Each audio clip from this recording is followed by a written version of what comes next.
when Vegas Tripping does this, it's 6 hours split into 2 podcasts. Yeah, it'll probably be like that for us.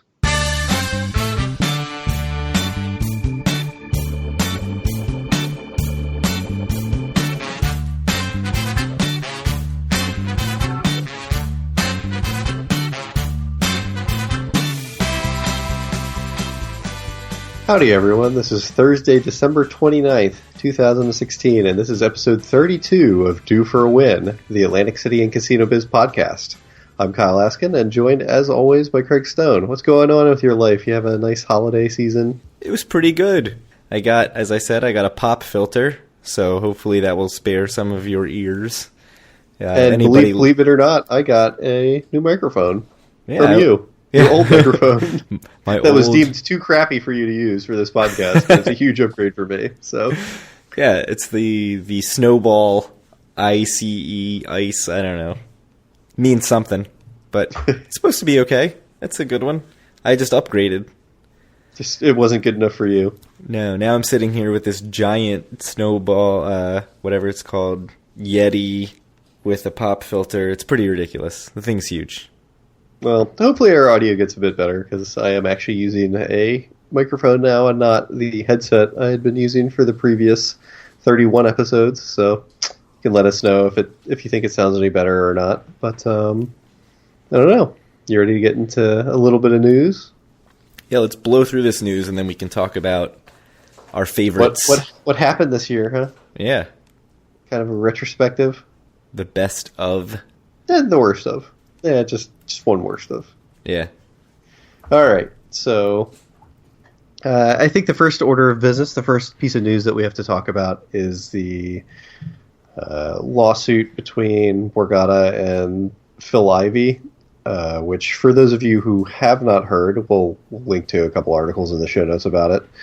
But essentially, what happened is Phil Ivey, who's a very well-known poker player, probably one of the most famous poker players in the world, was in some sort of a team where he had an accomplice. Actually, I believe he was the accomplice, and the woman he was with was the mastermind of this plot. But what they did is they went to Borgata and went in, and because he's obviously a very well-known high roller, he can kind of ask for whatever rules he wants, and then the casino will kind of give it thumbs up or thumbs down. So he went into Borgata and he asked for specific rules for him and his friend, who is Chinese, or his accomplice. I don't think they're friends, but basically they wanted a Chinese-speaking dealer there. They wanted the ability to not have the decks kind of touched or like tampered with by the casino or changed out particularly often, and they wanted the ability to kind of flip some cards around, or ask the dealer to flip some cards around as, they saw fit. And the Borgata kind of agreed to these deals, and so they went in, and they ended up taking the Borgata for $10 million, and what they were doing is they were waiting for kind of high cards to come out, which I believe were 7, 8, and 9, because it was Baccarat, and they were asking the casino to kind of turn those high cards around. And it was there was like a defect in the printing of the cards where it shouldn't matter if it's upside down or right side up. Looking at it from the back, you shouldn't be able to tell, because it should kind of be like a symmetrical pattern on it, but it wasn't exactly symmetrical. And Phil Ivey's accomplice, or I guess the mastermind of the plot again, she kind of studied the cards and was able to tell, and so she was signaling to Phil when he had to really raise his bet significantly or drop it back down again. And a little bit of time passed, and then Phil Ivey and the same woman he was with ended up getting sued by a casino in London for doing the exact same thing. And it sounds like Borgata kind of got wind of that, and they looked, and they're like, oh, crap, that happened to us as well. So they ended up suing him as well. And the first part of the lawsuit, or like the first judgment, came back, and they found that Phil Ivey actually had to pay the Borgata back all of his winnings. So there was a big kind of explosion of discussion around this in the blogosphere. So did I leave anything out, Craig? Did I misspeak at all? Or what are your thoughts on the situation? So that's pretty much my understanding. I think one of the weird things about it is that I think he also got told by the judge that he had to pay back some money that he won in craps using money that he had won in this Baccarat game. So that part to me is a little strange. So I don't know. I mean, I think from the gambler's perspective, there's a lot of outrage. There's a lot of people saying this is ridiculous. The casino needs to basically get their house in order. You know, they're controlling everything in the game, right? Like, they're controlling who provides the decks. They're approving these rules. They said yes to Phil Ivey's requests for these various rules, and pretty much it's their fault if they get taken like this. Obviously, the judge disagreed, basically saying, like, this is cheating. And I think your stance is sort of, or not your stance necessarily, but what you've said, I don't know if it was in the Facebook group or elsewhere, but... It was on the Twitter, I think. Yeah, on the Twitter was... Brought me out of Twitter hibernation. Yeah, rare Twitter posts for Kyle. Is this more like card counting, or is it more like card marking?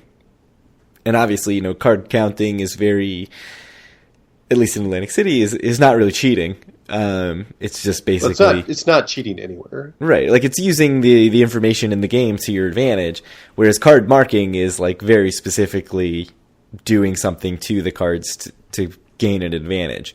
So where do you fall on that? I mean, I think obviously if it's more like card counting, then it's a ridiculous ruling like this, then he shouldn't be required to give the money back. If it's more like card marking, then that's cheating, right? Like, very clear cut, that's cheating. This is somewhere in between, but I don't know where you fall on that spectrum. It's a very murky area.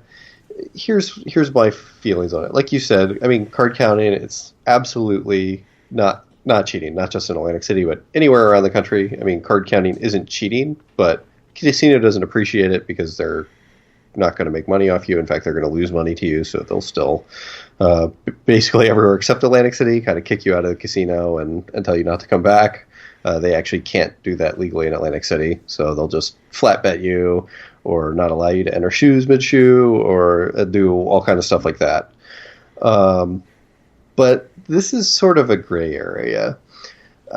I think that my opinion is probably going to be fairly unpopular with our listeners, in that I'm not going to come out and say, like, this is clearly ridiculous. I mean, this is 100% Borgata's fault. They agreed to the rules and got taken. You know, they have no one to blame but themselves.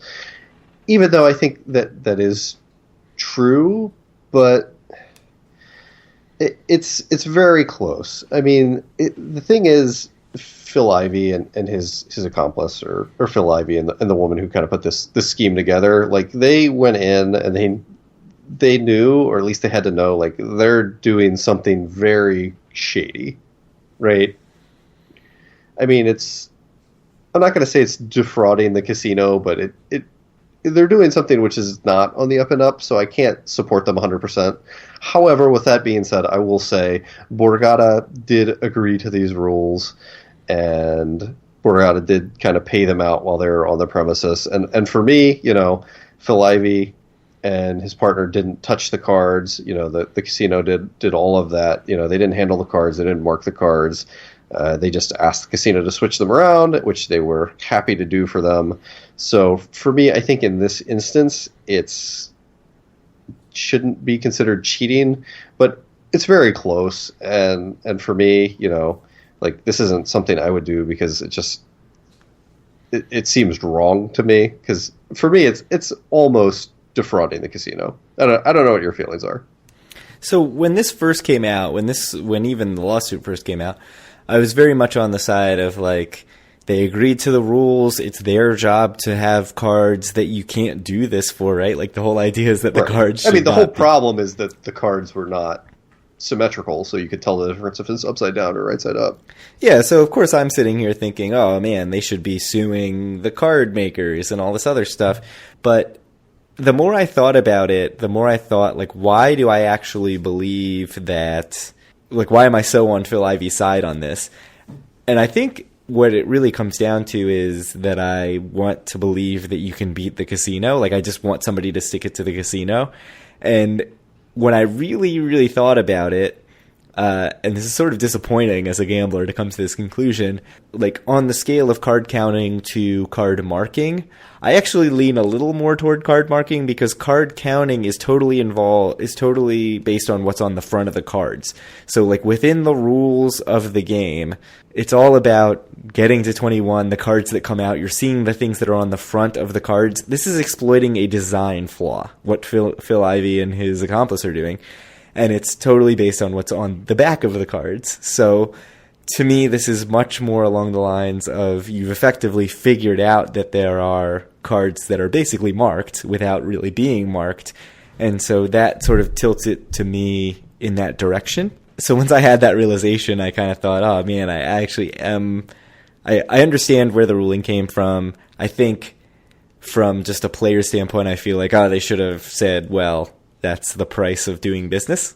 But I'm not shocked by the ruling, and I understand it. I don't love it, but I do understand it. I mean, it sounds like to me that you're even more kind of on the casino side than I am. It is very close, and I understand the argument that people are going to say, like, the casino agreed to the rules. You know, if you get the casino to agree to rules, which makes them an underdog, that's their own fault. They shouldn't have done that. And I'm not totally against that argument, and, you know, whatever. I personally, if I get overpaid by the casino, I don't say anything about it. I take the extra money, but I don't know. It is a tough situation, and for one, I don't think Borgata should have sued. I mean, I guess $10 million is quite a substantial amount of money, and if it was something like $1 million, I'd say the bad press is probably not worth getting the odds of getting your $1 million back, but maybe because it was $10 million, it may well have been.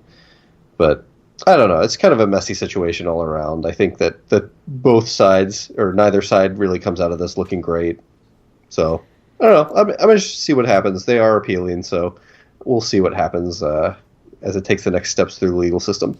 Yeah, my other sort of side of that, seeing all the outrage, it's kind of like, oh, from the player side, we're really getting screwed here. But at the end of the day, like, Borgata's calculation is, who is this going to turn off, right? Like, who's really going to get scared off by this?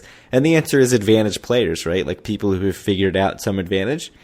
Borgata doesn't want those people playing there anyway. So I don't really think there's as much of a downside as maybe I would have thought. Yeah. No, I don't know. Let's move on. Do you want to talk about the latest in the Taj Mahal saga? Sure. So the Taj Mahal, which we know has been closed for a few months now, has had a bill sort of going through the state government, and it has now actually passed the state Senate and the state assembly, which we have sort of dubbed the Taj Killer Bill.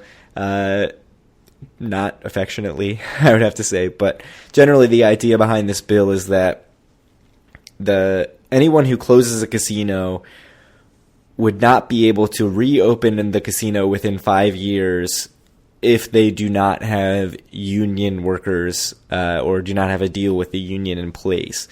And the reasoning for that is that Carl Icahn closed the Taj Mahal. Everybody sort of started chattering about whether or not it was a union-busting move.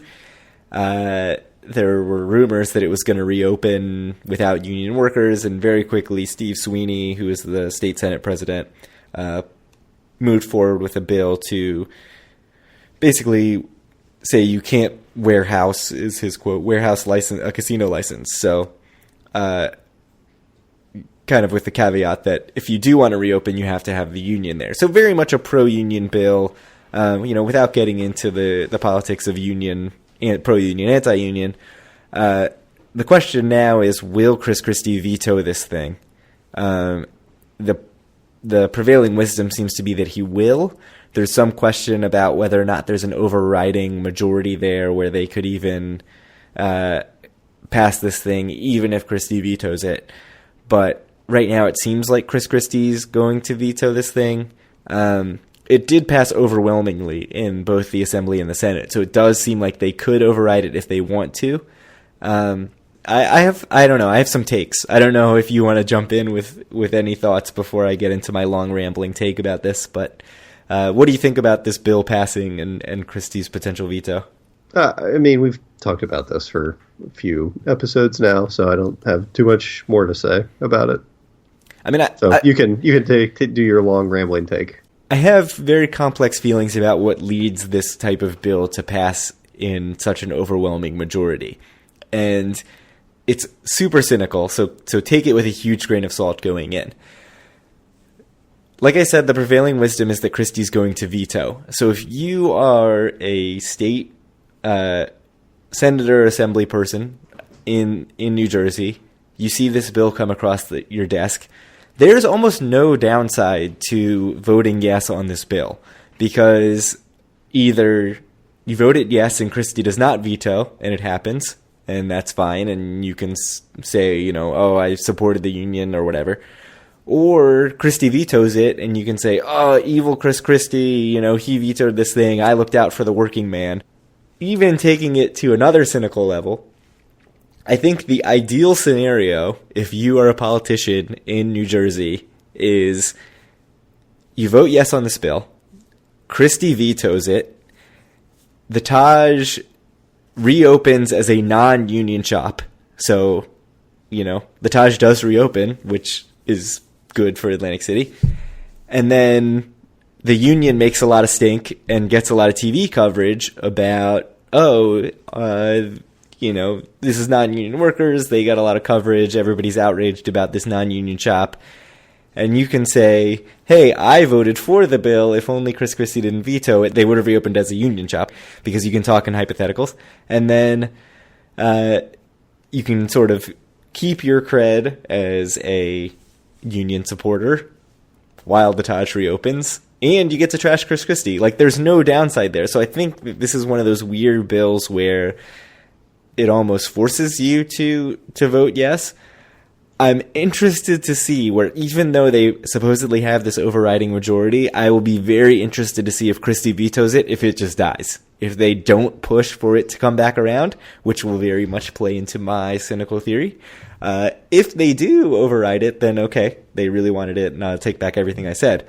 But my personal opinion is there's a lot of people here who see very little to lose by voting in support of this bill, because they expect that it'll just get vetoed. It sounds like you're making an assumption. It sounds like you're assuming that 100% of people are pro-union. I don't agree with that. I mean, I don't, especially South Jersey, I don't agree with that at all. I mean, I think I think if you look around the country, I think a lot of the kind of, are you someone who would consider yourself kind of pro-union or anti-union? It probably falls generally along party lines. Sure. And so I would think in South Jersey, people would actually tend to be pretty anti-union in general. So I don't know. I don't agree with that line of reasoning. I don't know. You're right. It's probably overly cynical. I do sort of like to look at things in the perspective of what is the personal interest of the politician involved. Well, the other thing too is that, especially if you're a South Jersey politician and let's say for whatever reason, this does pass and it doesn't open up, even if your constituents aren't especially anti-union, whoever you're running against in a year or 2 years could say that, this guy is the reason, or one of the reasons that the Taj Mahal hasn't reopened and that 2,000, 3,000 jobs haven't come back to the area. The other layer to this whole thing is that with this bill going through, Carl Icahn is now trying to sell the property. Allegedly. I mean, there's rumors that he's looking to sell. It's not really all that surprising, but it has made it. The New York Post posted an article saying that he is in talks to try to sell this thing. I don't think there's really been any update since then. This was December 20th. Josh Kozman article basically saying that he's talked to some fellow casino operators about trying to sell off the Taj. I had a very cynical take back when Taj first closed that he would try to do something like sell a majority share where you'd keep a minority share and sort of skirt this legislation even if it does go through. I don't want to harp on that too much because I think I've already been cynical enough for this conversation. But I'll be interested to see what happens. My feeling about this in general is that I think it's a very tough sell because there's now the Taj, the Atlantic Club, the Trump Plaza. There's just so much empty there. And if I was an investor looking to buy, I would wait to see what Revel does, because Revel's allegedly, opening in spring. So I would wait and see what happens there before I pump a bunch of money into something and try to open something else. So I don't really see this thing selling all that soon. I also don't see the bill actually going through to finally passing, and in which case Carl Icahn might just say, okay, we're going to reopen the Taj as a non-union shop, but we'll see. Yeah, I mean, we'll see. We've probably talked about this for long enough. Yeah, agreed. We're so deep into this before we're really getting to the main topic of the episode. I know. So just the last thing we want to mention, I don't think there's too much really to talk about, is that there is a Dunkin' Donuts that's opened up in Bally's lobby. And so, do you have anything to say about that? It must be important to you. You put it in the show notes. So I love Dunkin' Donuts. I grew up, family friends owned a Dunkin' Donuts, and so they would always bring many donuts to us on holidays. So I just have an affinity for that. I don't know why I felt the need to mention that in the podcast, but there's a Dunkin' Donuts in the Bally's lobby. It's right there. It kind of seems like it's floating in the middle of the lobby, which is a little odd. They are accepting one-to-one comps, so that is one thing that's exciting to me, is, that'll buy you a lot of Dunkin' Donuts coffee and donuts in the mornings after gambling. So I'm looking forward to that. Otherwise, don't think there's too much to say. Yeah. All right. You want to get to our best of list, where we can kind of have conversations around what we think some of the best things in Atlantic City are? Sure. So I think we have to give some credit or some sort of deference to Vegas Tripping, because they do this every year with the Trippies. But I think for us, we just wanted to be able to sort of talk this out and come up with some things that we really liked from 2016 in Atlantic City. Certainly not the depth of categories that the Trippies get into, but just some of the things that we're really interested in. So some of the things we've come up with were best casino property, and then breaking that down into some subcategories, best restaurant, best non-gaming attraction. We had best new thing in 2016, which I think we're stealing straight from the Trippies. They do a best new thing option. So when we get our cease and desist from the Trippies, from Vegas Tripping, we'll know. Biggest disappointment of 2016, I think, is our own creation, and most exciting thing for 2017. So do you want to jump into our best casino property topics? Sure. Do you want me to run through all of them, or do you just want to start kind of tackling them one at a time? Yeah, let's go one at a time. So it looks like the first category we have is for best gaming. Do we want to tackle kind of the subtopics one at a time, or do we just want to... Yeah, let's go through the subtopics, and then we'll pick an overall winner. And I think we're going to go like Kyle's pick and Craig's pick. We may agree, we may not agree, and I'll post all this as a blog post if I'm not too lazy to do that at some point. All right, so the first subcategory for best gaming is the best place to play slots in Atlantic City. So what do you think, Craig? I think you're more of the slot person than me, so I'll probably just defer to whatever you say. So my pick for this, I mean, if you'd asked me 2 years ago, I would have said Atlantic Club, but this is for 2016. My pick for this is Tropicana, and I think it explains a lot of why I like Tropicana a lot, and you really do not like Tropicana, because Trop is a freaking maze of slots. There's just a ton of slot machines there. They've got some newer machines that have come over from the Taj Mahal. They're pretty constantly updating their stuff. Their video poker completely sucks, but as far as slots go, I think the selection's great. They've got a ton of stuff. It's just a fun place to play slots. I think the vibe of the casino floor is good. So that's kind of my pick for best slots. This is totally neglecting, payout percentage. I have no idea who has the loosest or the tightest slots, whatever. So I picked Tropicana for that. I actually think for as small as Golden Nugget is, they have a very good selection of slots. And for as big as Caesars is, they have a disappointing selection of slots. Like, I feel like they have a lot of really old machines, especially as you get sort of under the lobby where the old poker room used to be, and you kind of end up in this no man's land that feels like you shouldn't even be there. Like you're just going to end up walking into some broom closet or something. But yeah, Tropicana for me. I don't know if you even have an opinion on favorite slots.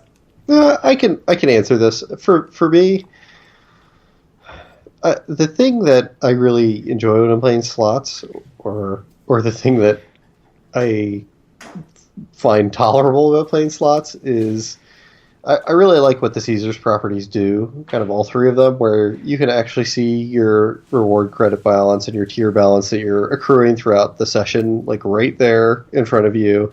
I love that you can order drinks kind of right there in front of you instead of sitting around forever and waiting for someone to come by. So I think I would personally be just preferential to one of the Caesars properties simply because of those reasons. And I feel like the place I've played the most slots in general in Atlantic City is probably Harrah's. And I feel like it's always been a pretty good experience for us, even going back a couple of years. So I will probably select that as my choice, but you can feel free to disagree with me if you want. Yeah, Harrah's would be very up there for me. And for the reason you mentioned, I think the total rewards, Caesars properties, being able to just punch in a drink at your machine is incredibly convenient. And, you know, as much as people complain about certain places where it's really hard to find drink service, I mean, it's one of the things that people talk about when they review a casino, like the actual casino floor of any property. The Caesars properties knock it out of the park.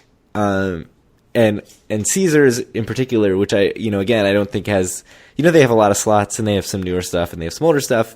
I don't love the layout, but the drink service at Caesars is incredible. The drink service at Harrah's is also very good. So, I'm totally fine with the Harrah's pick. I'm still going to stick with Trop, but I do, and Harrah's does also cycle out their slots a decent amount. So I think that's a really good pick also. All right, cool. So you want to move? We can move to the next category, which is best place to play video poker in Atlantic City. This is something that I have a bit more experience with. So if you'd asked me kind of in 2014, 2015, I'd probably say Caesars, because they used to have a whole bunch of full pay Jacks or better, both near the Toga Bar and in the high limit room. And the one in the high limit room has traditionally always been $10 in for each tier credit, which was an incredible deal when it existed. But they've gotten rid of all that. So I think for me right now, it has to be the Borgata. They have the most nice kind of full pay video poker machines. Their service, while maybe not quite as convenient as ordering stuff straight from their machine, though I think they are bringing that in, and at least some of the machines there at Borgata, it's very good. B-Bar still being kind of full pay video poker is amazing. So for me, it has to be Borgata right now. Yeah, I don't really see how you can argue against Borgata right now. It's just so easy to find full pay if you're interested. If you take 2 seconds to check machines, it's pretty easy to find full pay video poker machines. I think it's just a no-brainer to go with Borgata. I agree, we've spent a ton of time at Caesars. They do still have some full pay machines. It's not as easy to find as it once was. The drink service, again, is excellent, especially at the full pay video poker machines where you're right by the cocktail servers. So that's a plus, or a negative for sometimes when you see a video of yourself that your friend took and you don't even remember that point in the night. But thanks to the fast cocktail service at Caesars. But I think Borgata, just the sheer volume of full pay video poker machines, I think it's the best place to play. All right. So we've come to consensus on that. Best place to play table games in Atlantic City. Do you want to go first? So this is one that I sort of said right off the bat, Borgata, it's great. The table games are great. And then I sort of wrestled with it a little bit because Caesar's table game selection is really huge. And the sort of, to me, the layout of their table games, of their sort of pits is very easy to navigate. Whereas I find Borgata is kind of spread out and it's a little bit tougher.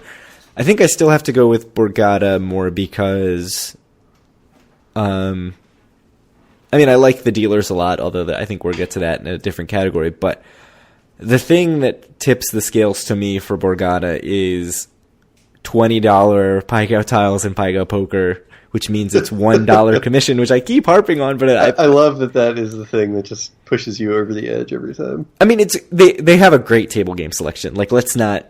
I mean, it's not like, oh, you know, somebody else is blowing them away, but this one thing puts them over the edge.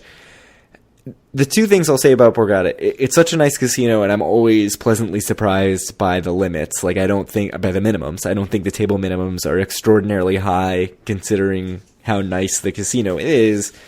And then, the yellow chips, the $20 chips at the Pai Gow Poker, Pai Gow Tiles, I think just totally tips it in their favor. I mean, I was playing $15 Pai Gow Poker at Bally's just a few weeks ago, and $15 Pai Gow Poker, can't really beat it. But $20, $1 commission, love it. It's almost always there, too. Like, I don't know that I've ever been there and not seen $20 Pai Gow Poker and Pai Gow Tiles.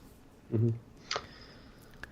So, I think I want to throw a couple honorable mentions out there before I get to my pick. But I just want to throw some love Resort's way, actually. I think that their table game selection is actually pretty decent, and they tend to have some of the lowest limits in Atlantic City. So if there's like a best low roller place to play table games, I would say Resort's for sure.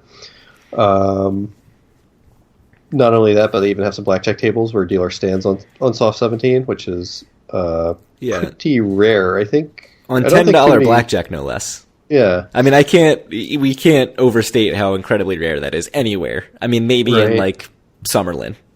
Right. I mean, back when I first started going to Atlantic City, it was standard that Vegas rules are dealer hits on soft 17, Atlantic City rules are dealer stands, but that's gone away over the last 12 years or however long I've been going, 10 years, 11 years. So just shout out to Resorts. I think that for me, but the competition between number one and number two, it's very, very close. I think Caesars is a really great place to play table games. I think their Asian room is incredible and definitely the best in Atlantic City, especially if you kind of go on a weekend when they have kind of like snacks out and, you know, they have the juice or tea machines out so you can give yourself drinks. I think that out on the main floor, they have a good selection. I mean, the one thing that puts them a little bit behind Borgata, which is going to be my pick, is that I feel like the limits are normally at similar times of day can be a little bit higher at Caesars, or I guess at least on par with Borgata, when I feel that Borgata is just a little bit nicer of a casino in general. But yeah, Borgata is my selection. I think they've got just a huge selection of tons of tables. Their limits, I always feel like, are surprisingly low when I go. Like, always seem to be able to find, at the very, very minimum, $15 blackjack. And that's like on a Saturday night or whatever during a busier time of year. But, you know, oftentimes it's going to be 10. It's just a great place to play. So I think I'm going to pick Borgata. Yeah, $15 blackjack, $10 craps, $20 Pai Gow poker. All those things are almost always there. And I'm always shocked, right? You go on a Saturday evening, same thing. So you're right. The one thing we kind of have as a subcategory here is Asian room. I totally agree with you. Caesars, I think the Asian room there is amazing. Just the service in that room is incredible. And if you're there on a Saturday morning, they're handing out little breakfast sandwiches. I mean, they're like prepackaged, but whatever, who cares? It's free. And the service is just great there. And I think it was our trip when we had the meetup where I left just, I'd played Pai Gow poker with Eric for a little while in the Asian room at Caesars, and also had played a bunch of video poker in the casino there, and I left just thinking, man, like the cocktail service at Caesars is completely unbeatable. Even Borgata, where the waitresses are out in force and come around quite a bit, it's incredibly fast compared to something like Tropicana, where the Asian room, looks nice enough from afar, and then you get inside and it's like the felt's all in the worst shape possible and you can't get a waitress to save your life. Like, Caesars just completely knocks it out of the park for that. Yep, I agree. So since we started talking about it, do we want to talk about the best service in the gaming portion of a casino in Atlantic City? Yeah, let's do it. This was a tough one for me. I can go first on this one. For me, it's really close again, and there's a couple portions, I think, of service. As I've said a couple times before, I think the best kind of drink service in Atlantic City by far is Caesars, both at the slot machines and in the gaming areas. I think they're fantastic about kind of being quick and getting stuff out there. But if I want to look at service as a whole and like my interactions with the dealer and the pit crew and everyone like that, kind of all up and down my gaming experience, I am going to have to go with Borgata. I mean, for me, like some of my most pleasant gaming experiences have been at Borgata, and it's just because it feels like a lot more often than at other properties there, I'll get just like a great dealer and a great pit boss, like people who are very pleasant to talk to and you can have conversations with while you're playing. And it's even like the other patrons seem to be more pleasant at Borgata oftentimes than at other casinos. So I think I'm going to pick Borgata, though I have to say, if we're just talking about drink service, I would pick Caesars. Yeah, I agree completely with everything you said. I mean, I think Caesar's drink service is unparalleled, but as far as friendliness of dealers, I don't think I've ever had an unfriendly dealer at Borgata. I did have one dealer once that I talked about a while back who clearly didn't really know what he was doing or was just so out of it that he couldn't figure out what was going on in a Paigo poker game. But otherwise, I mean, just the sort of friendliness of the dealers, the sort of sense that you're worth their time, I think is big. Whereas at Caesars, I've certainly had some surly dealers or a bunch of dealers who are just not talkative at all. Whereas I don't know if it's sort of part of their training or philosophy or whatever, but the dealers at Borgata are very talkative and nice and good, and it's not just like they're there to enforce the rules, which I get the sense of at Total Rewards properties quite a bit.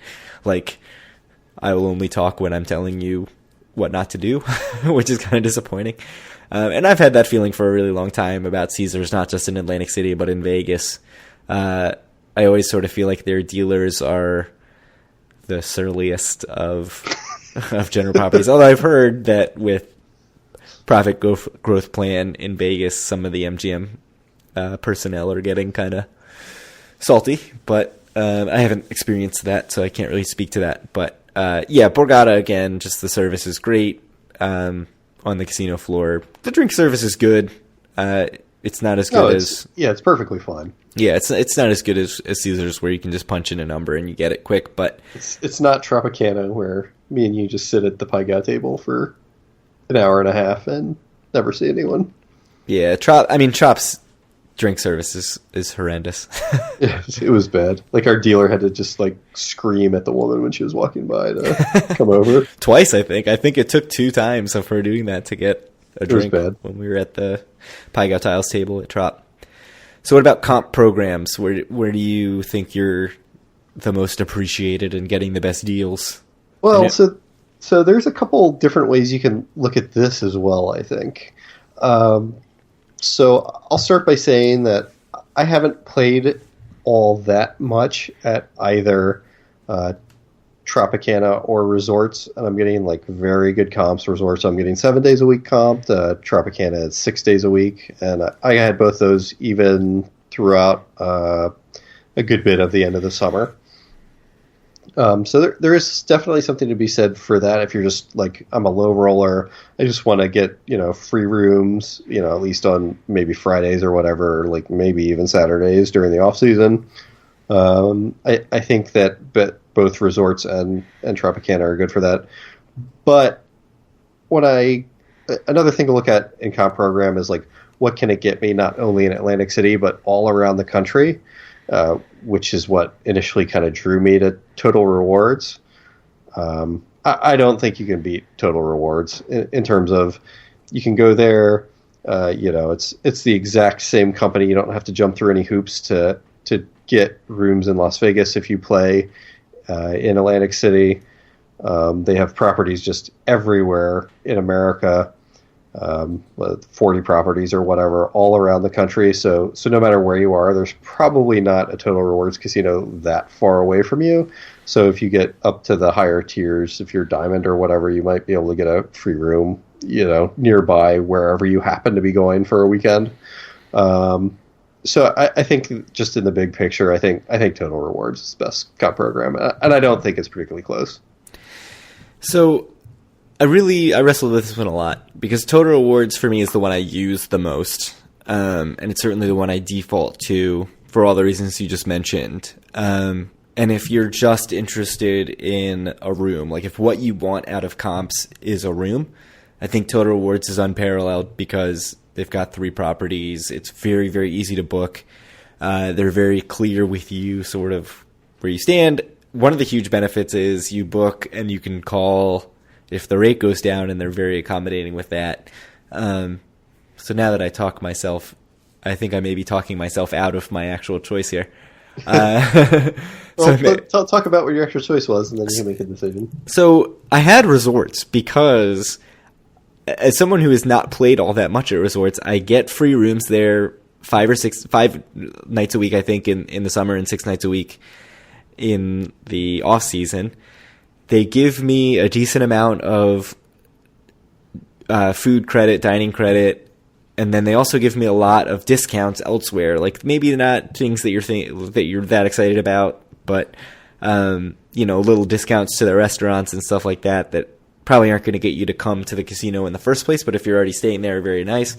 They do a lot of giveaways and other things that are much more accessible than, like the Diamond only gift giveaway or the 7 stars gift giveaway that Total Rewards does. So I had resorts for that. But as far as what keeps me in the ecosystem, Total Rewards, I mean, I am sucked in. I don't deviate from it too much.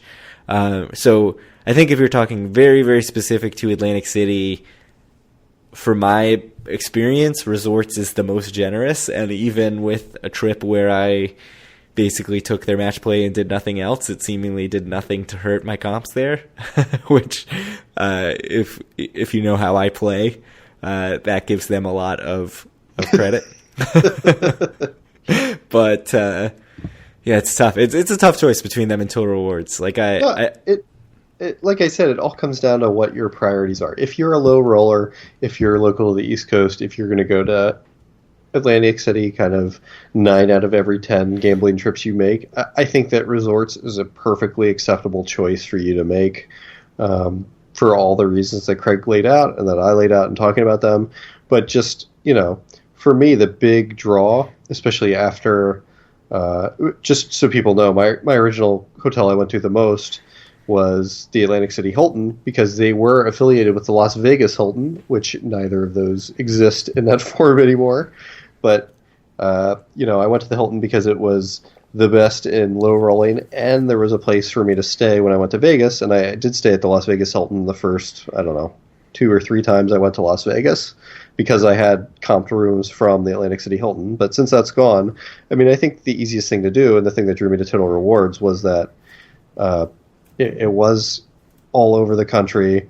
They have tons of properties on the Strip, and it's just kind of simple to do. And not only that, it's not particularly hard to get weekend comps at Total Rewards either. Yeah, I don't get... It's pretty rare that I get weekends. I get a few weekends here and there. I get a lot of Friday nights off peak. I think one of the things I'll say is almost in favor of resorts' sort of lack of dynamism, if you will. Like like Total Rewards prices change like the stock market. Like the hotel rooms change a ton, whereas the prices at resorts, if you get a comp offer like Monday through Friday, sure, you may call up for Friday and they'll say it's not available, but that's kind of the rate. Whereas if you see comp on a Friday at Total Rewards, that may be gone the next morning. So there's something to be said for that. Although the other side of that is the convenience of booking, where you can't even really book your offers online through resorts. Through Total Rewards, you can book online. There's free cancellation. You call up, they change the rate. So it's funny because the one I use the most by far, like bar none, is Total Rewards. But maybe it's just because it's new to me more recently. Resorts just seems to give me more for doing less.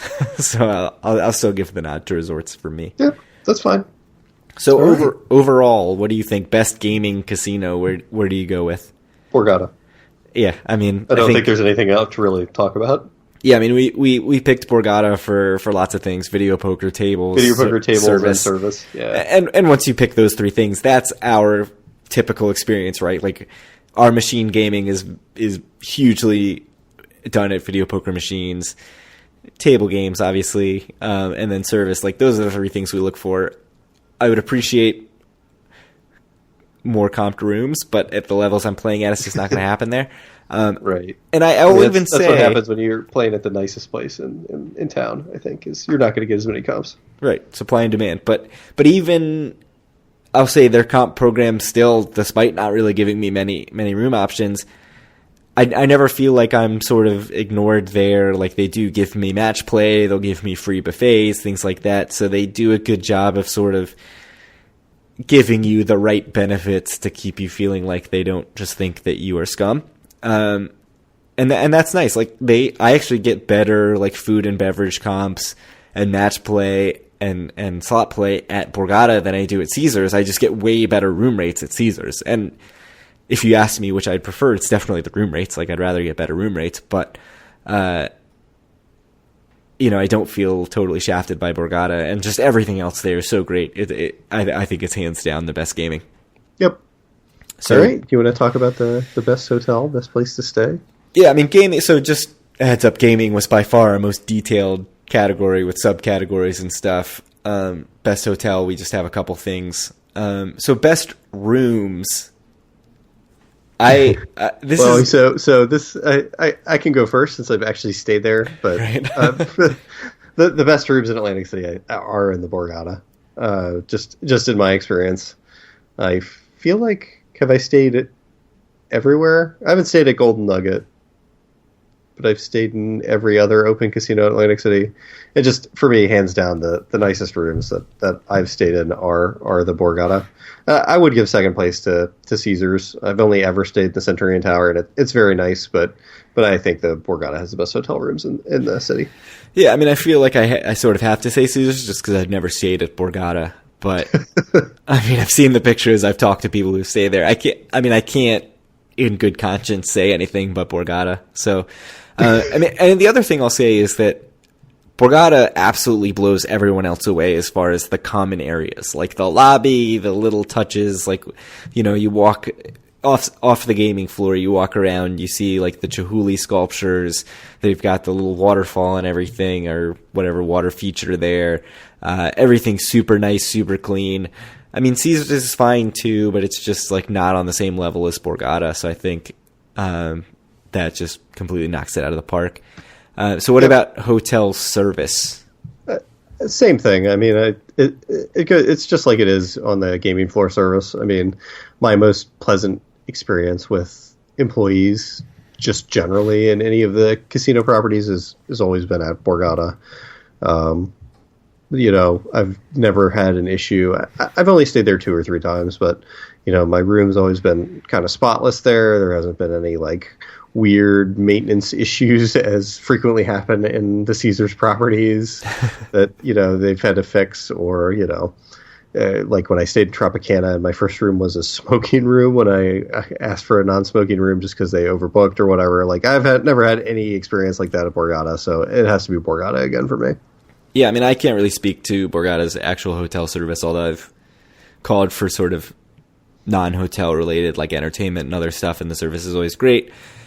Caesars, I find the service to be very good. Harrah's and Bally's, I find the service to be more miss than hit. Harrah's a very Harrah's is very hit or miss too, I think. I've had service at Harrah's is great. I've had it's pretty bad. Resorts, I think the front desk staff is great. When you call, they're very great. The cleanliness of the rooms left a little to be desired for me. So I'm going to just default to you and say Borgata again on that.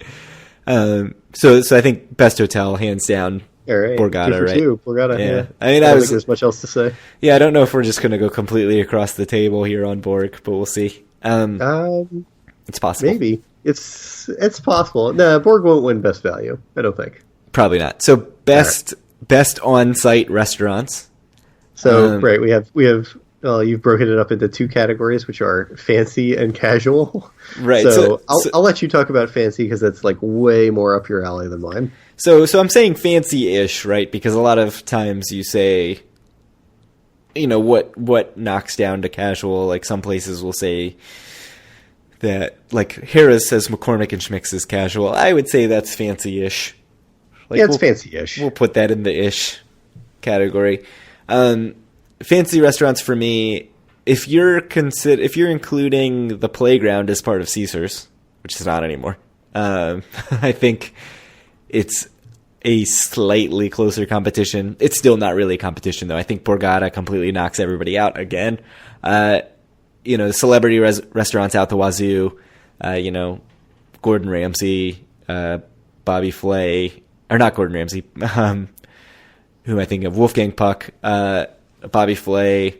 They've got Old Homestead, and then other stuff. Izakaya, which I mentioned last podcast, just amazing. Fornaletto, I thought was great when I went. So to me, I think just the selection of good restaurants at Borgata knocks everybody else out of the park. Like Caesars has a couple of nice restaurants, and Tropicana, the Quarter does have some nice restaurants. Like I won't say that Tropicana is completely out of the conversation. But to me, like Borgata, very good. The value at places like Izakaya and Fornaletto is very good. So I think it's Borgata, hands down again. Yeah, and like I said, I'm going to defer to you because this isn't really my cup of tea, but I will say Borgata as well. Though I will say, if you do count the Pier as being part of Caesars, which I kind of would because it's pretty much connected, that it's not that far behind, but for me as well, I think the conversation is between those two properties. So what about casual, which is more up our alley? Way more up my alley. What casino do you prefer the casual restaurants at? For me, I think kind of a big difference between Atlantic City and Las Vegas, or like one of the biggest in my mind, are I feel like the casual options in Las Vegas are generally much better. I think. I don't know if you agree with that or not. So what are you considering casual? So I look at casual and I'm thinking anywhere from like, McDonald's up to someplace that you're sitting down, but it's fairly fast and you can wear a t-shirt. Like, what's the place in Cosmo? Like Holtzman's? Is that Holstein's? Yeah. Holstein's? Yeah, you're right. Or like Bill's in Harrah's. Sure. Yeah. Perfect examples. Uh-huh. And I agree with you. But I mentioned this on the Facebook group. Like Atlantic City never had the burger boom that Vegas had. Sort of good, like very tasty casual dining never really seemed to make its way to Atlantic City. Like if you're making sort of a reputation type of place, it's going to be on the fancier end. I mean, even Gordon Ramsay Pub and Grill, I would say, is sort of in the fancy-ish category. Although probably wouldn't be if it was in Vegas. It's fancy-ish. Yeah, I mean, I wouldn't. It falls under the ish. Yeah, sure, it's in the ish. I wouldn't wear a t-shirt. I wouldn't feel great wearing a t-shirt there, but. So who do you have as your favorite? It's a pretty hard decision. I mean, I think for me, I need to think about it, but like Trop is up there. They have a pretty wide array of casual restaurants that, I've been to a whole bunch of them, and I've been reasonably pleased with all of them. I'll say Harrah's is probably up there with, like I said, I think Bill's is one of the restaurants I enjoyed the most in Atlantic City when I go. I don't know. What am I forgetting about, Craig? So, I mean, Bally's has some sort of snack bar-y type stuff and has Harry's, which I almost feel like I have to give it an honorable mention if only for Harry's. I don't know if that Harry's quite gets to fancy-ish. Spot, it's not, I wouldn't call Harry's casual, but I don't think I'd call it fancy-ish either. Right, I mean, I think like the waiters wear like t-shirts and stuff, right? So I'm going to say it's in the casual category. But I don't know. Yeah, I guess. Harris, like you mentioned, Bill's. I like what they've done with the food court. Sammy D's, hit or miss. Dos Caminos, which I would kind of put into fancy-ish.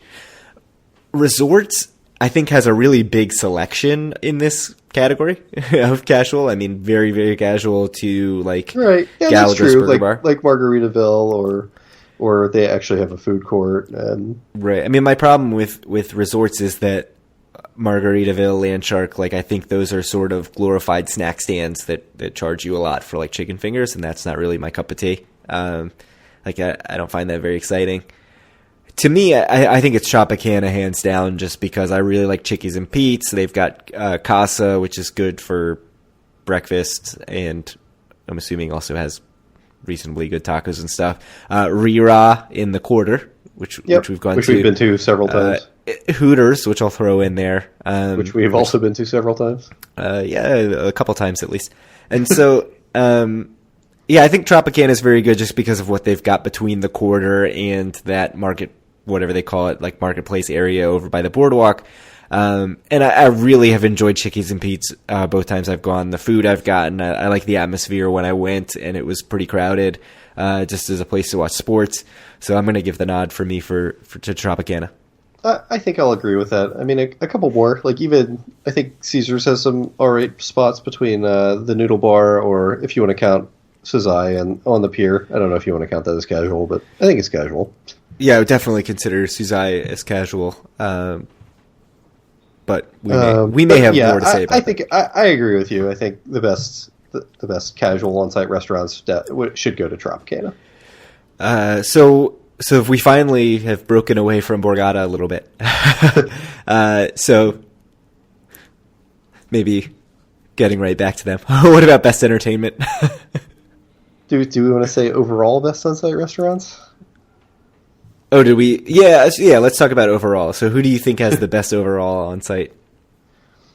I don't know. I think it's probably pretty close. I think it does have to be kind of a two-horse race between Tropicana and Borgata, even when you kind of like take their offerings as a whole.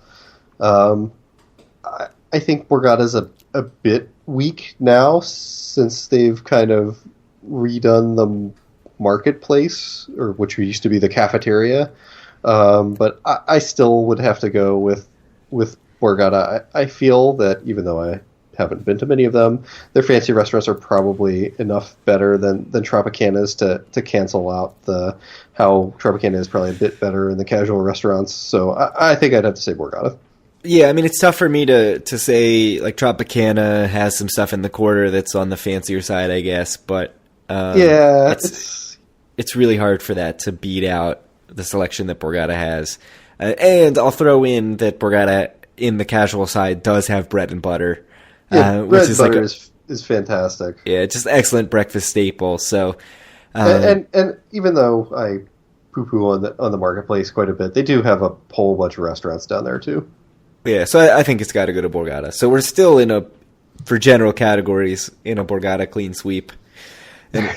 And I don't know if that's going to change when we get into best entertainment. I mean, I have this as Borgata in a landslide just because, like, if you listen to the last episode, you know, I have trips where I don't stay at Borgata, and I go out of my way to go to Borgata to go to something that is showing there. I mean, as far as the headliners they get are very good. I guess you could argue if you want free entertainment, Borgata is maybe not the best thing because, Boardwalk Saloon has a lot of cover bands and stuff. But as far as just the variety and the volume of top flight acts, I think it's Borgata. The Music Box Theater, I think, is a great place to watch a show. We both said that last episode, so I don't know. I'm having a hard time arguing against Borgata for a lot of these categories, but for this one especially, I don't know if you have a differing opinion. I don't, and I think this is something I would defer to you a bit more anyway, because this is much more up your alley than mine. But I think the only show I have ever been to in Atlantic City was Burlesque at the Borgata, so I mean, even me who kind of goes to Atlantic City to do 95% gambling, and seeing a show isn't really something that would be up my alley. I still saw a show at Borgata, so I will go with Borgata as well. Yeah, I mean, I'll throw Tropicana out there just as a sort of mention because they do a lot of their own, not their own, but sort of stuff that's like readily available for discounted rates or comped. Like they do this Christmas show every year. They do some other stuff, but really, really tough to argue against Borgata. I mean, I did go to that Kevin and Caruso show, which I really enjoyed. They seemed to get a very big crowd for whatever the heck show was there last time we were in town. But Borgata, for me, definitely the best. Moving on from entertainment, I think we have best bars, which I don't know that we're totally qualified to speak about best bars because we are not really necessarily bar people. So, you know, we're not hitting up the Toga bar at Caesars all that often. We're not doing a lot of other stuff that maybe the typical bar crowd goes to that would tilt us to maybe one of the more nightlife-focused places. And we specifically did not include best nightlife as a category because we are not nightlife people. But no, we would not be able to answer that question at all with any kind of a straight face. Yeah, so bars, as far as just general best bars, so like let me just throw out there, Golden Nugget, apparently people really love the bar selection they have, especially the outdoor spaces. I've never been, so I can't speak to that. Borgata, I think, has, you know, B-bar, long bar, beer garden. It's a decent selection, but I think I have to go to Tropicana just based on variety, because they've got Chickies and Pete's, like I mentioned, Tangos, which I don't love, but I think has its place. Fire Waters, which is basically a dive bar. 10 North Lounge for video poker. Wet Willie's for frozen drinks. Casa, sort of a tequila. I mean, it is a tequila bar. A damn good sports bar. Like, they just got a ton of variety for whatever you're in the mood for. So I think I'm giving the nod to Tropicana's in terms of bars. Yeah, I think this is something that probably a bit more research needs to be done, because certainly we haven't gone to every bar and every casino in Atlantic City, but I think I'm with you. Just the huge variety of places they have in the quarter and in the, is it the marketplace? Yeah, is that the other? Yeah. Yeah.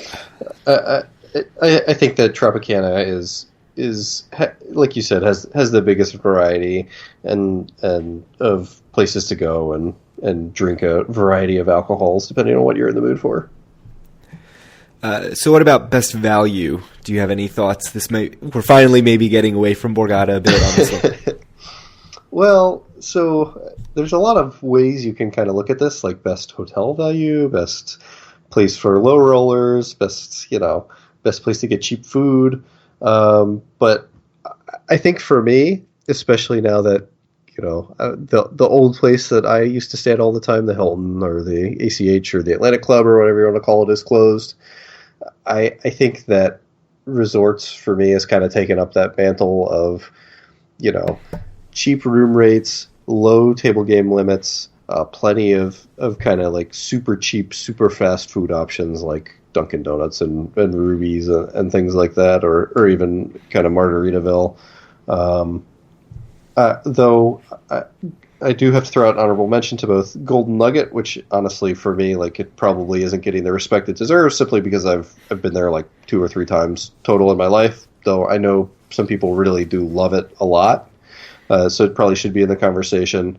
And honestly, I think Bally's, especially with the Wild Wild West, should be in the conversation as well. It's generally pretty easy to get rooms there. They have, in terms of cheap drinks, if that's what you're looking for, I don't think anywhere in Atlantic City beats the Mountain Bar. So I think that should be in the conversation as well. But for me, I think if you're kind of like a low roller looking to go for cheap, gamble not that much money, maybe get some comps or some discounted room rates, I think it has to be resorts.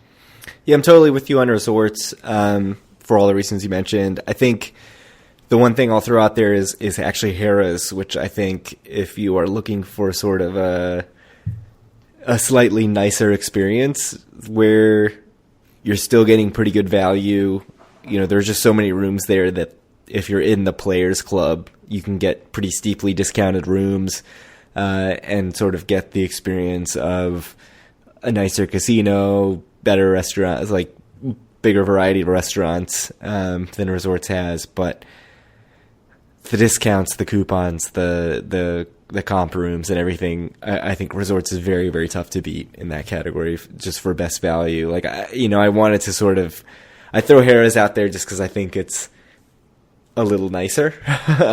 But you're getting so much for so little at Resorts. I think it's hard to argue against that as best value.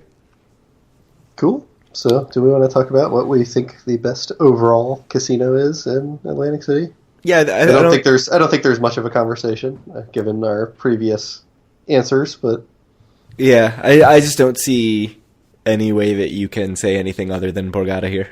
Yeah. So let's say instead of having just best overall, let's say we're doing kind of like editor's choice or due for a win recommends or whatever. Sure.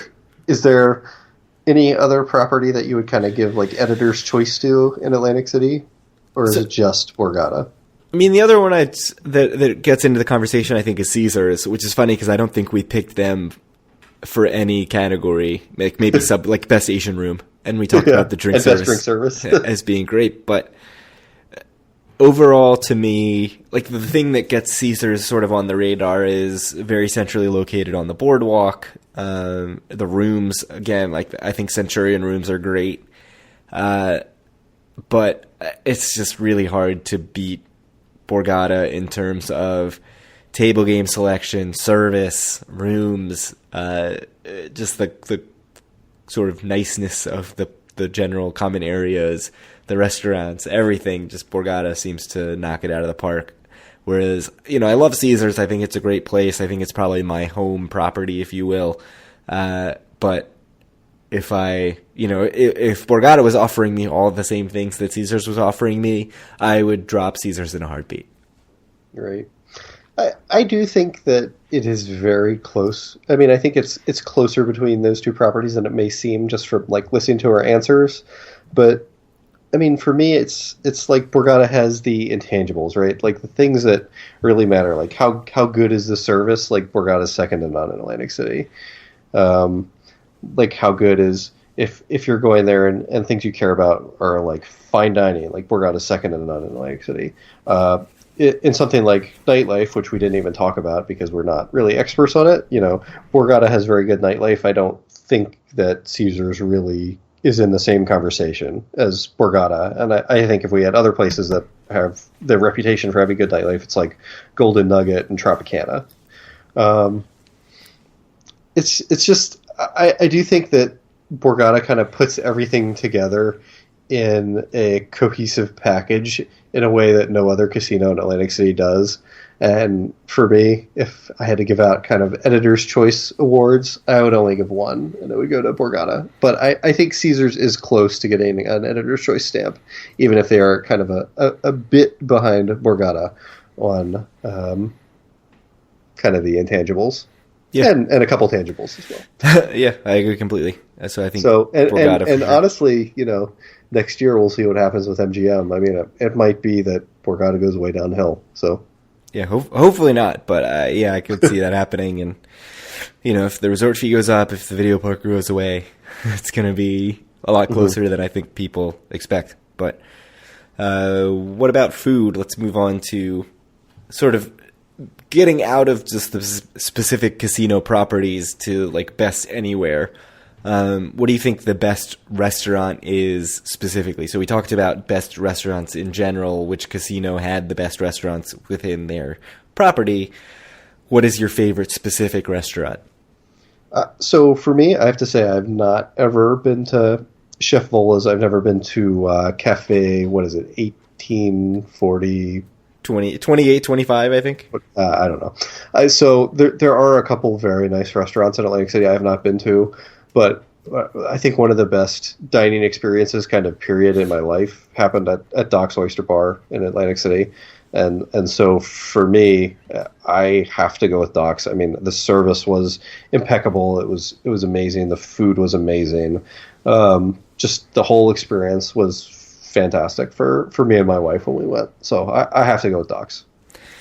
So the one thing I'll say about Doc's is I haven't been since they've remodeled. Nor have I. I also went before the remodel. So this is a tough one for me. Like izakaya, because it's very fresh in my mind. It's hard to go against that because it was just a completely fantastic meal and the service was great. The other one I'll throw out there is the Continental. So again, we're going to break this down, I think, into sort of fancy-ish and casual. But the one thing I'll say about the Continental is as far as overall, like the menu selections, sort of a little more broad, I think, than izakaya. The cocktail list is very good and changes regularly. The service is always good, although the service is great at izakaya. So I have a tough time choosing between those two. I think I might lean a little bit to Continental just because it's sort of more of a staple, I think. Like it's more of something where if somebody asks me, like, where should you go in Atlantic City for a restaurant? Like, I'm going to Atlantic City once. Where should I go for dinner? The Continental is kind of my default suggestion, so I'll go with that. Oh. That's surprising to me. As opposed to, what else would you have thought I would go with? Doc's? Yeah, well, I mean, it's tough because I haven't been to Doc's in a couple of years, so it's hard for me to vote for it as best of 2016 when... Oh, well. But I will say, like I like Doc's a lot. I thought it was very good, but I don't know, like it's not one of those meals that has like stuck with me ever since where I've said like, oh, that was amazing, where I think I actually have felt more that way about both our meal at Continental and the meal I just recently had at izakaya. So I would even, like if I had to choose between those three, I would probably choose the two I mentioned ahead of Doc's. I'm surprised. I mean, I've eaten at Continental kind of, I don't know, 3 times, 4 times, something like that. And it's good, but for me, I wouldn't be in the same class as Doc's. So, I don't know. All right. Totally fine. Yep. So we actually finally differ a little bit on an opinion. What about casual food? Do you want to go first to give me a kind of time to collect my thoughts? Sure. So I had a lot of stuff listed that were options. Chickies and Pete's, like I mentioned earlier. I think they're sort of bar-type food. You know, cheesesteaks, that type of stuff, very good. Crab fries. Wingcraft, I thought the food was very good. The beer list is remarkable. Bread and butter, I'll just throw out there just because it's such a staple. Like I feel like I go out of my way to get breakfast there all the time. The thing that I'm going to pick, though, is Suzai, which I feel kind of crappy about picking another place that's right there on the pier shops. But I didn't really want to pick izakaya just because I was going to pick Suzai as my casual place. I've never felt let down by a meal at Suzai. To me, it's someplace that I go so frequently on my Atlantic City trips. Like I would guess I go more than 50% of my Atlantic City trips. I end up at Suzai. And something about just like sitting there where you're right out by the windows, overlooking the ocean. I think it's just a great place to get lunch. So to me, I mean, as far as casual dining, just go sit, grab some pretty solid sushi, decent beer. They had DFAW beers on tap, Maryland brewery. That's very good. So I've never been let down. I feel like always very good. And so that's my pick for casual. I think that is an excellent pick. I mean, I think it's right up there for me.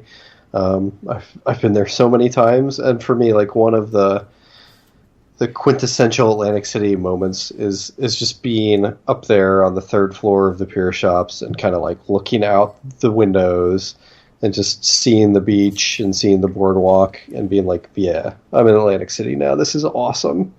And just like that thought, it just, Suzai, it's like you can't just help but be kind of enamored with Atlantic City, I think, when you're kind of looking out on that view. But I think my choice is probably actually going to be Harry's Oyster Bar, kind of a couple floors over and like one building down. I think the food there is very good. The prices are quite reasonable. the last time we went, or the last time I went, there was a little hiccup in the service at the very beginning where the waiters didn't know who was responsible for us. But after they sorted that out, service was excellent. So I think you can do a lot worse than going to either Suzai or Harry's, but I think I'm going to choose Harry's Oyster Bar in Bally's. Yeah, and I'll say Harry's, I mean, maybe it's just because I was living in New York City when the first time I went, but I was completely floored by the prices at Harry's and how cheap stuff was. I mean, the value that you get there, I think, is pretty much unmatched.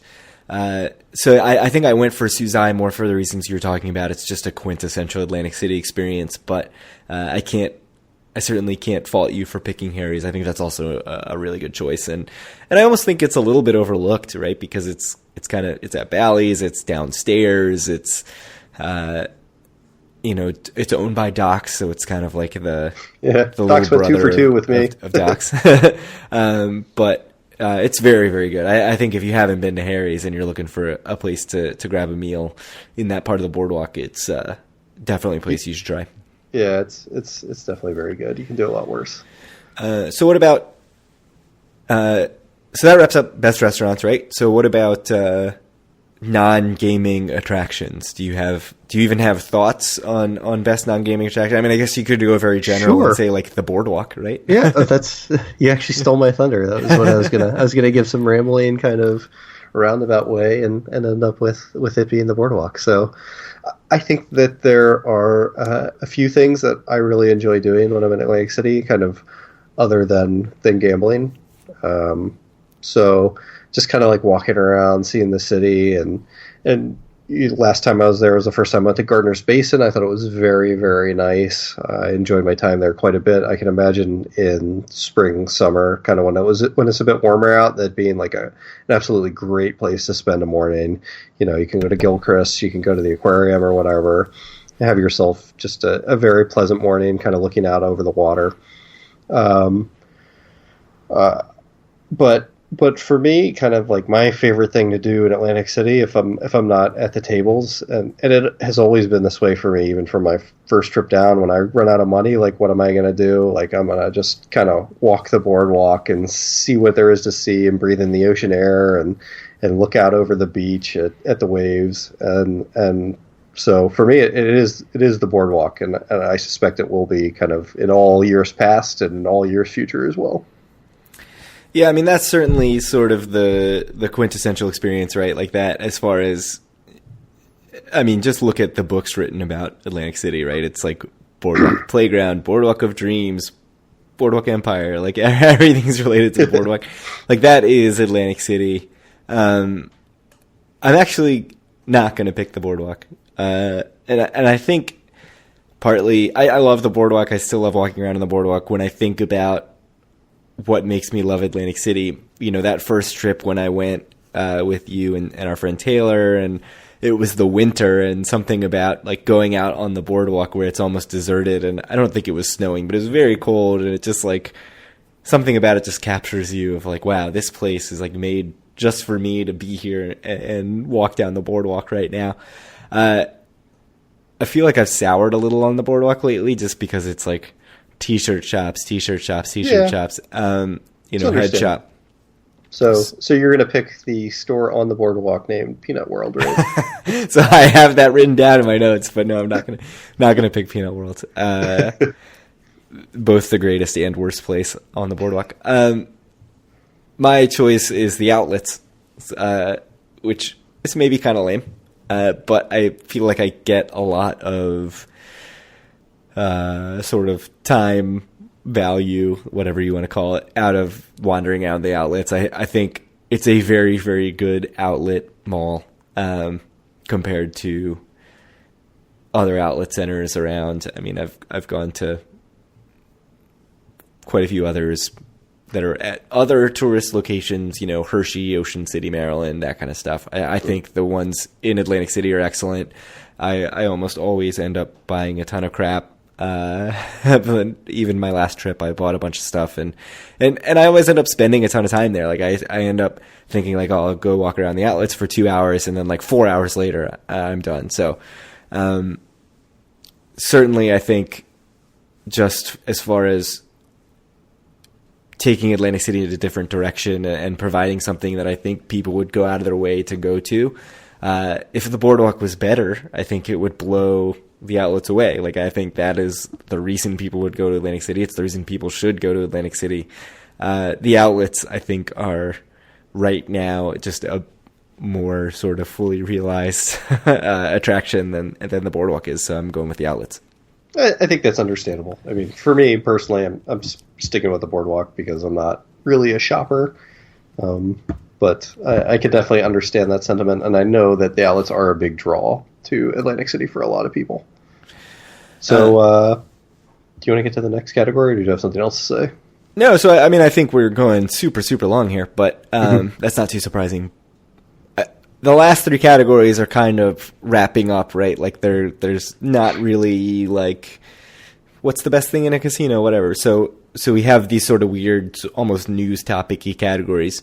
So the first one is the best new thing in 2016, and I think there are a lot of directions you could go here. You could go with renovations at any of the various casinos, Caesars, Bally's, Tropicana. You could go with the new stuff at Borgata, the pool and beer garden, new bars at Tropicana, nightclub, various nightclubs throughout. You could talk about Danger Arena, which I'm sure is your pick. Do you have any thoughts? Do you have something that jumps out to you as your favorite new thing? Doc's Oyster House renovations, that could be an option. It's true. I have not been since the renovation, so I don't think I can say that. I'm actually... I don't think... I think looking back on the year as a whole, I don't think it was a tremendously positive year for Atlantic City in 2016. It's certainly not been as bad as certain other years past. Like, of course, 2014 is always going to be the banner year for disastrous things happening in the city. I don't know. What are your thoughts? You can inspire me. So, I mean, my sort of default picks were any of the various renovated rooms. The Havana Tower room we stayed in was very nice, although it had that high window that was very weird that any floor above it wouldn't have had at Tropicana. Bally's Jubilee rooms, I mean, the Bally's Tower just desperately needs an upgrade.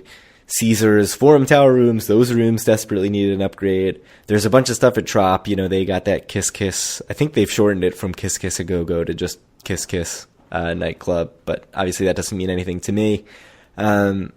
I do like a lot of the things that Tropicana has done in aggregate, but I don't think I can pick any one of them as like my favorite new thing. Like 10 North Lounge looks cool, never really spent any time there. Shack Jack I like, but it's certainly not my favorite new thing.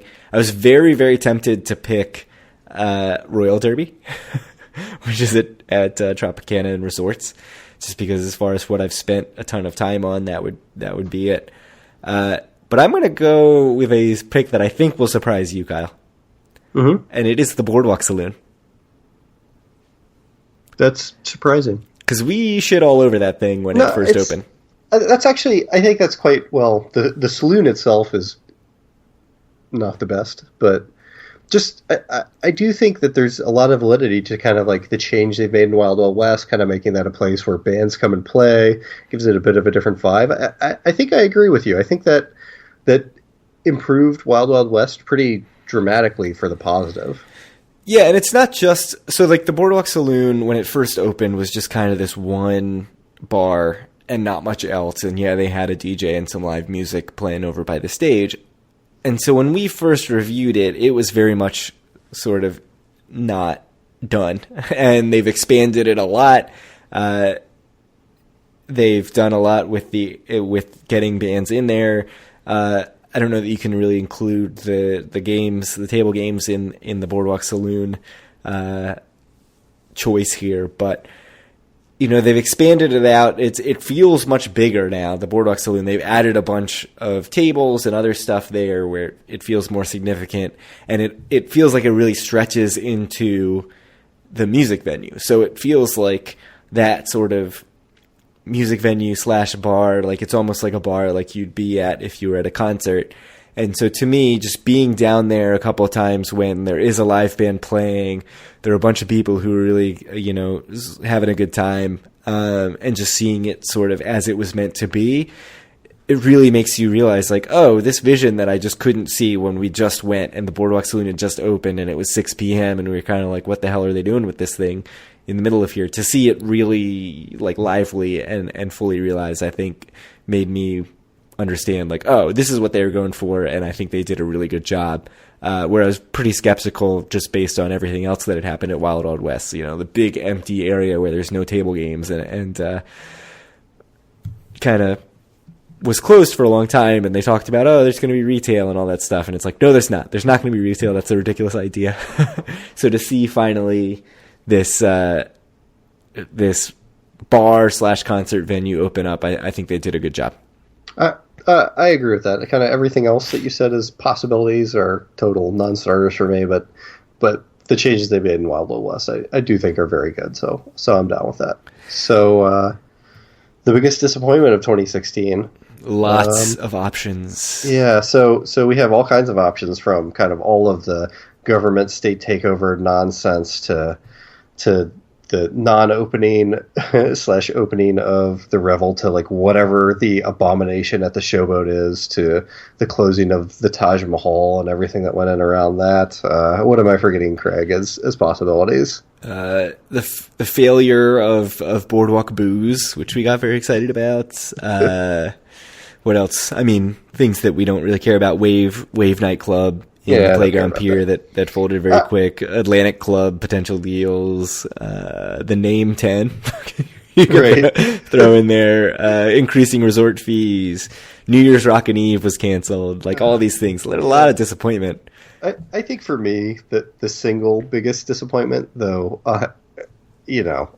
just everything we mentioned has certainly not been very good, and especially kind of the list I went through, like they're all kind of horrible. But the biggest disappointment, the thing that kind of makes me the saddest, even though it certainly was not my favorite casino by any stretch of the imagination, is the closure of the Taj, seeing another casino on the boardwalk kind of shut down, having the North Boardwalk be like even more barren and desolate than it already was, with, you know, Taj being closed, Showboat not being a casino, Revel being closed, and then, you know, just nothing north of that. It's just, for me, it has to be the closing of the Taj Mahal. Yeah, as far as what made me the most disappointed when it was announced, certainly the Taj closing is the answer. I don't think I could argue against that, except that as far as like a slow burn and slow developing, and the thing that makes me the most annoyed ongoing to this point, the thing I actually picked as my biggest disappointment is the current iteration of the Showboat. Like, I just... Yeah. If we had a category for just like the worst thing in Atlantic City right now, it would be the Showboat. Like, hands down for me. Like, it's an abomination. It's like, just see it and you're like, it's just like looking at something that you used to love, and like it used to be such an important part of your life, and it's like, wow, that place is just really horrible right now. Like, this just makes me sad. Yeah, I mean, and that's where I'm at with it, is that this is a very personal pick, because I loved Showboat. I thought it was a great casino. I thought it was just like, it felt very much like home. And I feel like we had just sort of shifted to that as our home base after years of sort of being like, oh, Showboat, that's the cheap, crappy property. And then we sort of really came to love it. And then it closed. And then when it reopened, I was like, oh, yes, Showboat's going to reopen. What are they going to do with it? What is Blatstein going to do? And it's sort of been a whole lot of nothing. And the more people share pictures of it, and, you know, sort of, they didn't even take the signs down, and they just put up this barrier, and there's nothing there, and it's just like one restaurant or you know, a couple of restaurants and not much else. It just really feels like this sort of rush to reopen with no vision for anything. And I think when Blatstein first talked about, like, oh, we're going to do something with the concert hall and it's going to be exciting, none of that's really come to fruition so far. So that, to me, as far as just long, drawn-out disappointment, I think that's my pick. Yeah, I'm going to stick with the closure of the Taj. Even though, like you said, it's certainly not something that... It certainly wouldn't be the most surprising development of 2016 by any stretch of the imagination. It's just to have another casino kind of leave the city. It's very sad for me. It is the biggest disappointment of the year for me. Yeah, it was a close pick for me, for sure. It was very close, but... Yeah, I think both of them are incredibly disappointing in a year full of disappointment. So on a much lighter note and much happier note to close this thing out, what about your most exciting thing upcoming for 2017? What are you the most excited about? I mean, for me, it can only be one thing, and I suspect it's going to be the same for you.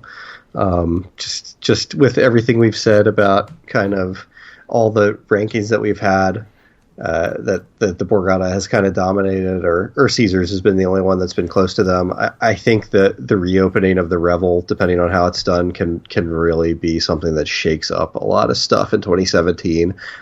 I loved that property when it was open. I know that you loved that property when it was open too. I mean, for me, by a pretty long shot, the single thing I'm looking forward to the most in Atlantic City in 2017 is seeing 10 open up and seeing what's done with it, and just hoping beyond hope that it's not, terrible like the Showboat is. Yeah. That it's something that's great, and it's something that I'm going to love being in again.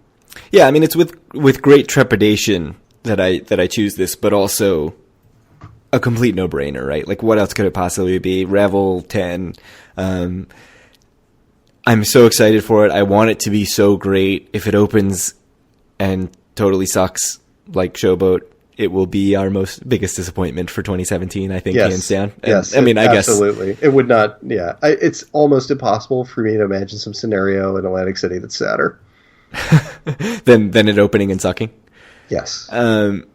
I mean, unless MGM really just destroys Borgata in 2017, which is possible. That could certainly be our biggest disappointment. Oh, yeah, absolutely. And other things that you could potentially be excited about, M Life rollout at Borgata, although that is certainly, you could say that that's more of a nervousness than an excitement. Potential, whatever the hell happens with Taj. I think one of the things that I'm really interested to see, but I wouldn't say is among my most exciting things, is what happens with Tony Lupo and the other executive. Is it Tony? It's Joe Lupo, isn't it? Joe Lupo and the other executive from the Borgata who have moved to Hard Rock. Like, where the heck are they going? Or is that part of 10? Or is that something else? Like, that'll be very exciting. If they end up somewhere other than 10, like, I think I could very quickly be shifted in my excitement to something else, but it's just a no-brainer. There's no other choice other than 10 potentially opening in early 2017. Yep. All right. So do you have any kind of last thoughts on our list? So I think we can say that the best kind of casino to be at is Borgata. And I guess that's kind of one major takeaway, and the thing that we're both like really, really excited for next year is going to be the Revel and see how that really shakes up the casino market in Atlantic City. I mean, I think just doing this, it kind of makes me realize, like, hey, we really need to try some more bars and restaurants, because that's true. I mean, if we are, Atlantic City pseudo personalities, we need to get out there and experience some more stuff in Atlantic City, which means going to Atlantic City more, which it's going to be thing to do when you have 1-year-olds. But it's a tough task, Kyle. It's a tough thing to ask for, but I think we're up to the challenge. Someone's got to do it. Yeah, we'll see if we can get up there. Maybe a day trip or something in February or something. We can work something out. Yeah, we've got a bunch of places we have to try. Yeah, that may end up on our 2017 best of list. Yeah, so I do think that is another major takeaway. Is just gotta get out there, experience some more stuff. So, all right. Anything else before I shut this thing down? Oh, just if you have thoughts, which I'm sure many of you will have, lots of thoughts, both in agreement and in strong disagreement with us, which is awesome. Like, anything that you have to say, we'd love to hear it. If you think that we're just complete idiots for not going to Chef Vola and Cafe 2825, if you think there's some total hidden gem restaurant that we are completely glossing over, let us know. And we'd love to hear it in the Facebook group. Yeah. Also, just shout out to Ed who did kind of rate this up in the Facebook group and gave all of his thoughts for the bests in Atlantic City. So speaking of the Facebook group, I know we've mentioned it a few times. If you want to join it, it's facebook.com/group/do-for-a-win. We'd love to have you. Usually the discussion is pretty good and entertaining and kind of helps people learn a lot and make more informed decisions on kind of what to do and where to stay in the city. You can check out our content, including maybe a blog post coming up at doforawin.com. You can find our podcast on iTunes, Stitcher, Google Play. Just search for Atlantic City or Do For A Win. You can reach out to us on Twitter by hitting us up at Do For A Win, or send questions to us at doforawin@gmail.com if you have email questions. Any last thoughts, Greg? No, just have a great New Year. If you're going to Atlantic City, enjoy your New Year in Atlantic City. Hopefully everybody wins a lot of money in 2017. Yeah, I hope you all had a good holidays, and I hope you've had a great 2016 and have an even better 2017. And we will talk to you guys next year.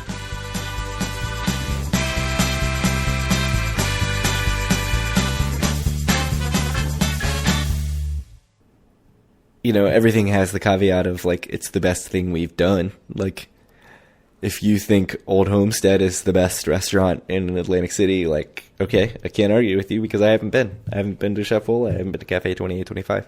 I have been to 0 nice restaurants in Borgata, but I know it has the best nice restaurants.